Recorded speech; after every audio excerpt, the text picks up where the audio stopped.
So you said TikTok is your prioritization. You try to post every day on TikTok? I do post every day on TikTok, then you don't batch it? You don't like film them all on a Sunday and then roll them out each day on a... You do one every day and then post it immediately? No. What the routine I've gotten into is because I have a huge VHS collection. I know, which I wanted to ask you about. And now that it has turned into a source of income, I feel really lucky. I don't like the word lucky. I feel really grateful that I'm able to get a couple of bucks from something I would be doing anyway. And it's also like my wife kind of doesn't complain that like, God, there's a lot of tapes in here anymore now that it's like, well, it's my day job, you know? So I'm able to like lean into like just buying more tapes. And when I say tapes, I'm talking about like, you know, like I want to, like I love going to estate sales to find stuff that people recorded off of TV. And like touring with Pete is amazing because now I'm not just finding tapes in LA, like Houston, Madison, you know, all over. And what I do is I put the tape in at night before bed and digitize. So I just let the whole 6-hour tape play. Oh, okay. And digitize that. And then the next day is when I watch it and kind of scrub through it.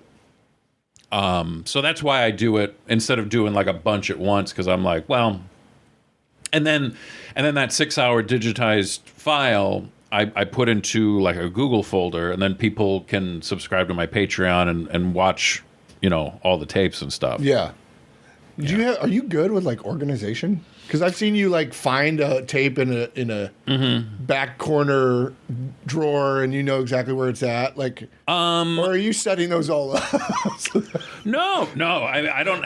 Again, I don't have the time to fake it. Like, do you have like a wicked spreadsheet of like cataloging everything? Since I started the Patreon, I've gotten better about like making a table of contents, at least for the like what's on the tape. And I'm working on like a larger Excel spreadsheet just to search like everything, like, so that I'm like, I can find anything that's like, you know, from Seattle, Washington on, you know, you know, King 5 or whatever the channel is, you know? Okay. So I'm getting better at that. I'm also started to like make a spreadsheet of, just like magazines, you know, just for research purposes of like, oh yeah, I want to like read a couple articles about like Ed Wood. So I'm like, oh, okay, I got this magazine, I got this thing.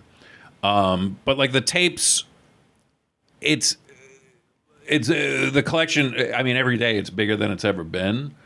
I have a pretty good idea still of where everything is, just because I just chalk it up to, because I care enough to know. You know, I'm like, oh, well, this is where oh, that's over here, you know? I don't know that anybody else could find it. I mean, like, Have you trained your child yet up so that... I mean, look. If you get hit by a bus, somebody can find King 5 Seattle 1980. I did have the thought of, like... An apprenticeship? Because like, I have, like the home movies from my family.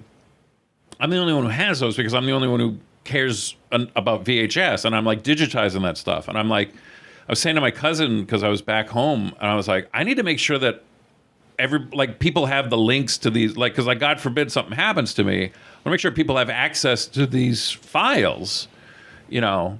So yeah, there is that. There's some emergency plans. I have been thinking, I'm like, why do I have like a password login on my laptop? Like, if something happens to me, I need people to be able to open this up and like, here's... Yeah. I hopefully other people care enough. I'm not talking about my family, just in general, care enough of like, oh, that was the only... like, he's got a recording of, you know, this episode of Johnny Carson. Like, well, that's a bad example because everyone is Johnny Carson. Well, Carson's nephew has all this stuff in a salt mine. I'm just saying, like, I don't know. Just random shit. Yeah. Random shit from TV. You're also an archivist, I just realized. That's another... Yeah, I do. I was saying this to somebody. I do feel like kind of bad if I don't get to an estate sale.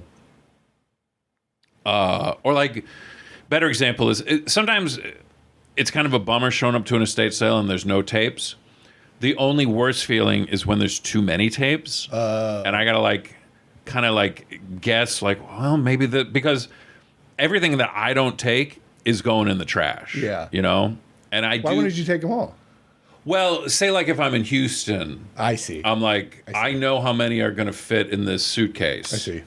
You know? Damn. Yeah. Can I ask you a trivia question? Yeah, what's up? Do you know the difference between like a King 5 or KTLA versus like a WCCO or do you know the difference between the K and the W on the front of the news channel? Oh, it's West Coast and East Coast. Yeah. Yeah. Well, I think it's Mississippi River is the divider. Oh, well, that's the divider. Yeah. Nice. I'm glad you knew that. Hey, dude. I just learned that recently. Oh, really? Yeah. Wait, how many terabytes are we talking of Right now, footage you I'm about to cross 3 terabytes Damn.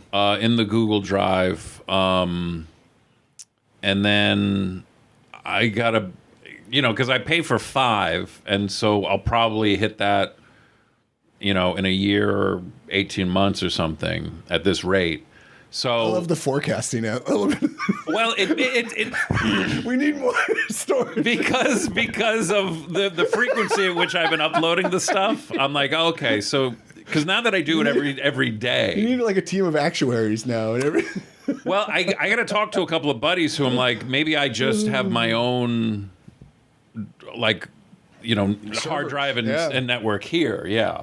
Wait, was the genesis of this just you had your family's VHS and loved it and then just started collecting more? Or were you just always a VHS guy?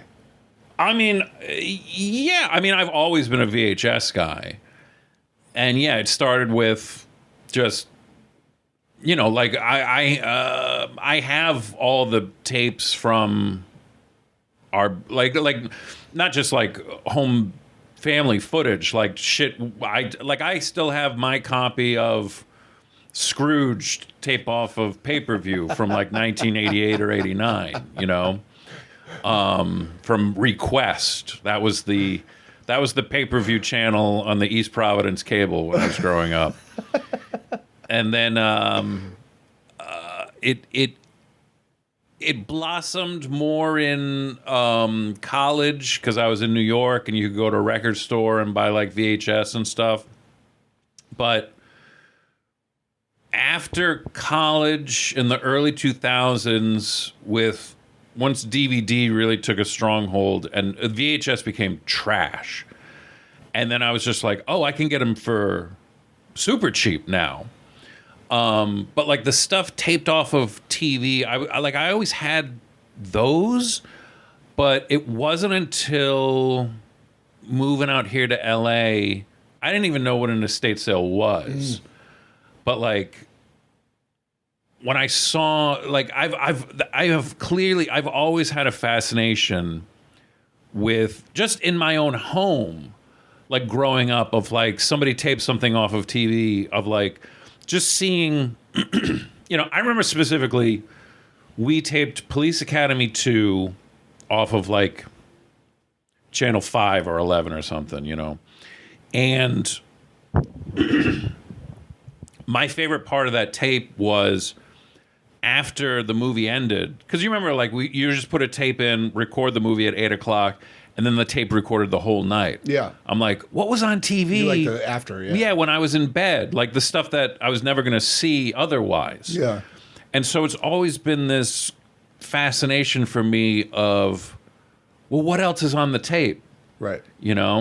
I love seeing like the little, what's on the label, but like sometimes the labels aren't accurate. Something gets taped over.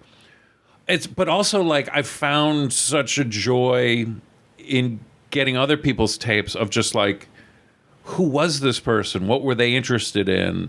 What was going on in that city or in the world or the country at that time? Because you get the little news breaks, A buddy of mine gave me a tape. He was just trying to tape Saturday morning cartoons.